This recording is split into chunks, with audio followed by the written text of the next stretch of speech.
মেক্সিকোর কিছু কিছু এলাকায় কৃষকেরা তাদের গরুগুলোকে খাওয়ানোর আগে ক্যাকটাসে প্রথমে আগুন লাগিয়ে দেয়। এই প্রক্রিয়াকে দেখলে প্রথমে মনে হয় পাগলের কাজ, কিন্তু এর পেছনে যথেষ্ট কারণ রয়েছে। মেক্সিকোর উত্তর দিকে এলাকায় সাধারণত গরম ও শুকনো, এই জন্য এখানে জল ও ঘাস খুব কম পাওয়া যায়। কিন্তু ক্যাকটাস তো সব জায়গায় অ্যাভেলেবেল, আর আশ্চর্যের বিষয় হলো ক্যাকটাসে 80%-এর বেশি জল থাকে। তাই গরুরা যখন এটিকে খায় তখন তারা খাবার ও জল একসাথে পেয়ে যায়।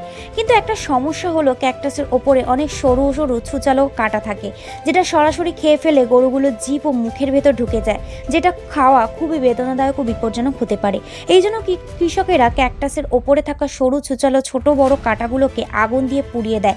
এতে ক্যাকটাসের কোনো ক্ষতি হয় না, ভিতরের অংশ রসালো এবং জলে ভরা থাকে।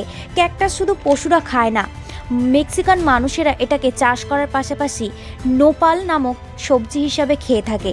এরা নোপালকে স্যালাড, টাকো, ডিমের সাথে ভাজা, তরকারি, স্যুপ, জুস করে খায়। এটি স্বাদে একটু টক জাতীয় হয় এবং একটু হরহরেও হয়, যা আমাদের এলাকায় সবজি ঢ্যাঁড়সের মতন হয়।